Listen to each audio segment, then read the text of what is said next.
Next भाग की शुरुआत होती है। दूसरी तरफ हम हेजन को देखते हैं। हेजन पाकदाल का आने का इंतजार कर रहा था, तभी वहां पर पाकदाल आती है तो सामने हेजन को देखती है तो वहीं पर रुक जाती है। उसको याद आता है कि उसने सबके सामने किस तरह से हेजन के सामने अपना लव कन्फेस किया था। इस वजह से उसे शर्म आने लगती है। वह हेजन को फेस नहीं करना चाहती थी, लेकिन तभी हेजन उसकी तरफ मुड़ जाता है तो देखता है पाकदाल आई है। तभी वह उसके पास जाता है और उसे कहता है कि अब तुम्हारा पैर कैसा है। वह कहती है कि बस आप ठीक है। वह कहता है कि चलो बात करते हैं। वह कहती है कि मुझे अभी अर्जेंट मीटिंग के लिए जाना है, मुझे देर हो रही है। तभी वहां पर वो टैक्सी को हाथ करती है और टैक्सी में बैठने के लिए जाती है। तभी हेजन उसे कहता है कि चलो हम टैक्सी में चलते हुए बात करेंगे। उसके बाद हम देखते हैं और दोनों भी टैक्सी में बैठे हुए थे और वहां से जा रहे थे। तभी हेजन पाकदाल को कहता है तुम वहां से ऐसी चली गई कि मैं इस वजह से कुछ चेक भी नहीं कर सका। तभी पाकदाल उसकी तरफ शौक से देखती है और कहती है कि सॉरी चैक व्हाट। हेजन उसकी तरफ देखता है और उसे कहता है तो क्या तुम मुझे लाइक करती हो। तभी वह यस बोलती है। तभी पाकदाल नोटिस करती है टैक्सी ड्राइवर फ्रंट मिरर से उन लोगों को देख रहा था। तभी पाकदाल उसे कहती है कि तुम कहना क्या चाहते हो। हेजन कहता है क्या सैम तुम्हारा क्रश नहीं था क्या। पाकदाल कहती है सैम मेरा कभी भी क्रश नहीं था। हेजन कहता है कि तो फिर तुमने इसे इतने समय तक मुझसे क्यों छुपा के रखा। तब वो कहती है कि क्योंकि मैं जानती थी कि तुम्हारे मन में मेरे लिए कोई भी फीलिंग नहीं है। हेजन कहता है कि तुम सच बोल रही हो। वह कहती है कि क्या यह सच है। तभी हेजन कहता है कि फिर तुमने अचानक से ऐसा क्यों कहा। 10 साल पहले तुमने कुछ नहीं कहा था, फिर तुमने अचानक से ऐसा क्यों कहा। तब पाकदाल कहती है कि यह मुझे पता चले बिना ही सामने आ गया। मैं उस मोमेंट में फंस गई और मैंने अचानक से बोल दिया। जब मैंने तुमसे ऐसा कहा तो मुझे बहुत पछतावा हुआ। वो कहता है इट्स ओके ऑलराइट, अगर ये अचानक से इस तरह सामने आ जाए तो मैं प्रिटेंड करूंगा कि मैंने इसे कभी भी नहीं सुना। बस मुझे तुम जुवोन का भाई समझते रहो। फिर वह ड्राइवर को साइड में कार रोकने के लिए कहता है। हेजन कार से नीचे उतरकर पाकदाल को कहता है कि बस इसके बारे में सब कुछ भूल जाओ। जुवोन के बाद तुम मेरी दूसरी फेवरेट सिस्टर हो और यह हमेशा ऐसा ही रहेगा। फिर वह ड्राइवर को पैसे देता है और पाकदाल को उसे छोड़ने के लिए कहता है। उसकी बातें सुनकर पाकदाल का दिल पूरी तरह से टूट गया था, उसको रोना भी आ रहा था। फिर कार वहां से चली जाती है। हेजन भी कार को वहां से जाते हुए देख रहा था। उसके बाद हम देखते हैं कि सैन हेजन के जख्म पर बलम लगा रही थी। तभी सैन उसे कहता है कि जब तुम्हारे पापा मुझे देखने के लिए आए तो मुझे पहले उन्हें कहना चाहिए था कि जुवोन ने मेरे सर को मार और मेरे सर में कुछ गड़बड़ हो रही है तो जुवोन को अब मेरी केयर करनी चाहिए, मुझे ऐसा कहना चाहिए था। तभी जुवोन कहती है कि फिर तो पापा ने मुझे बीटन से मार मार कर पल्प बनाया होता। सैन कहता है क्या रियल में ऐसा होता। जुवोन कहती है कि तुमने मेरे पापा के फेस को नहीं देखा क्या। मैं तुम्हें बता रही हूँ तुम और नहीं हो जिसे पापा स्वीकार नहीं करते, बल्कि मैं ही हूँ जिसे पापा स्वीकार नहीं करना चाहते हैं। सैन कहता है कि जुवोन मैं सच में तुम्हारे पापा को लाइक करता हूँ, मैं तुमसे भी ज्यादा तुम्हारे पापा से प्यार करना चाहता हूँ। मैं उनसे बात नहीं कर सकता लेकिन वह तुमसे बहुत प्यार करते हैं, इसलिए मुझे अपना खेल बढ़ाना चाहिए स्टेप बाय स्टेप। फिर उसे पूछता है क्या मेरे पापा ने खाना खाया क्या। वो कहती है हाँ मैंने अपने हाथों से यहाँ पर उनके लिए खाना बनाया और उन्हें दिया तो उन्होंने मुझे कहा कि मेरे हाथ का खाना सच में बहुत ही अच्छा बना है रियल फूड की तुलना में जो पापा हर दिन बनाते हैं। उनकी बातें सुनकर मैंने उन्हें कहा कि क्या मैं हर आपके लिए खाना बना के दूं तो उन्होंने हाँ बोला। ये सुन के सैन सोचने लगता है। फिर कहता है कि वह ब्रेकफास्ट में कभी ब्रेड नहीं खाते हैं। जुवोन कहती है यह सच नहीं है, उन्होंने कहा कि उन्हें अच्छा लगेगा कि मैं उनके लिए हर दिन दोपहर का खाना पकाऊं। उसके बाद हम देखते हैं कि सैन के पापा अपने कॉलीग मिस्टर किम के साथ बैठकर खाना खा रहे थे। कहते हैं सच में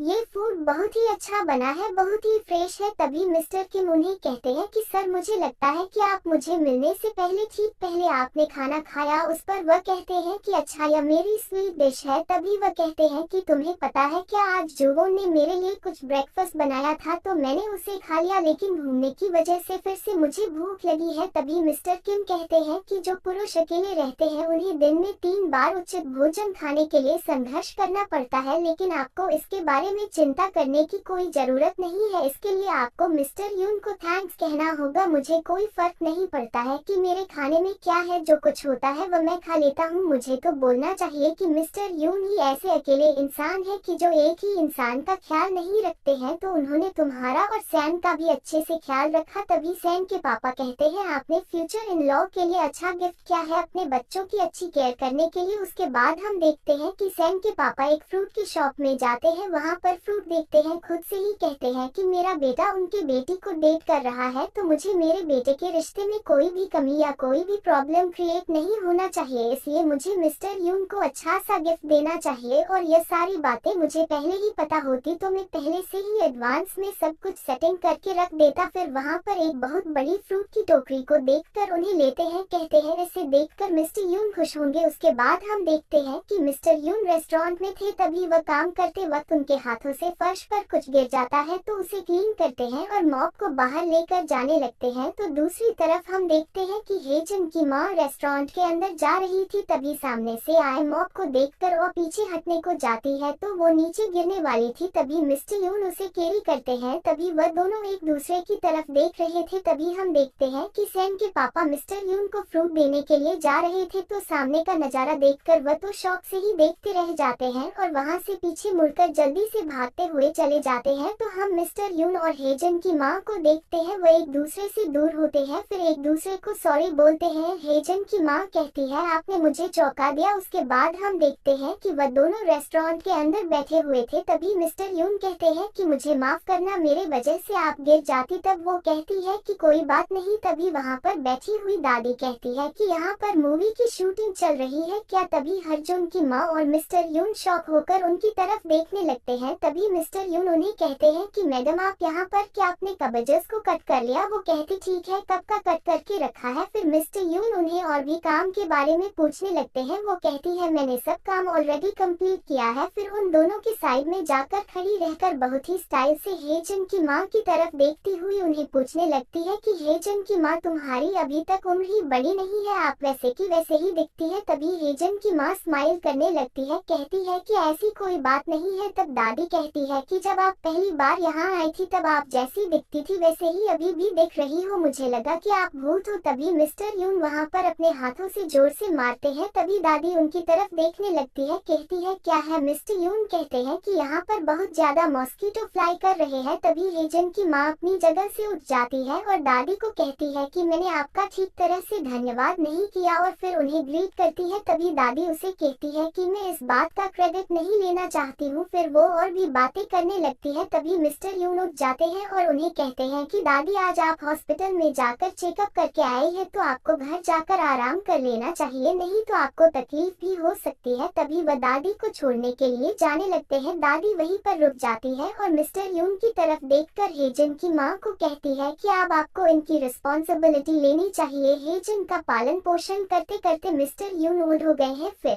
उन्हें बाय करके वहाँ से चली जाती है। तब मिस्टर यून हेजन की माँ की तरफ देखते हैं तो वह भी उनकी तरफ देख रही थी।